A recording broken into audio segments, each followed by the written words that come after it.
ప్రత్యేకంగా ఉత్తరాంధ్రని భవిష్యత్తులో ఎట్లా చూడబోతున్నాం అనుకోవచ్చు? ఉత్తరాంధ్రని ఎలా చూడబోతున్నాం అనే దానికన్నా ఆంధ్రప్రదేశ్ రాష్ట్రాన్ని ఎలా చూడబోతున్నాం అని చెప్పని మనం చెప్పుకోవచ్చు. హ్మ్.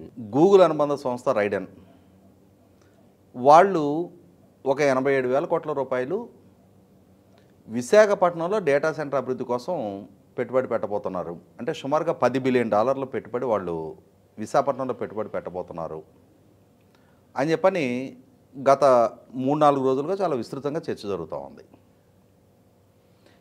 విశాఖపట్నంలో పెట్టుబడి పెడుతున్నారు అని అంటే ఆంధ్రప్రదేశ్ రాష్ట్రంలో పెట్టుబడి పెడుతున్నట్టుగా భావించాలి. అవును. ఒక ఫారిన్ డైరెక్ట్ ఇన్వెస్ట్మెంటు ఆంధ్రప్రదేశ్ రాష్ట్రంలో పెట్టుబడి పెడుతున్నారు అని అంటే వాళ్ళు భారతదేశాన్ని ఎంపిక చేసుకున్నట్టుగా భావించాలి.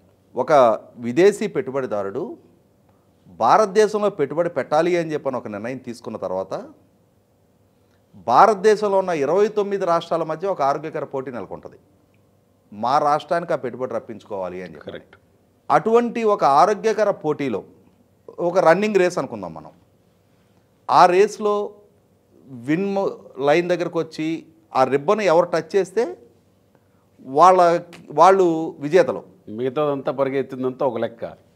ఇవాళ అటువంటి రేస్లో ఆంధ్రప్రదేశ్ రాష్ట్రం విజయం సాధించగలిగింది.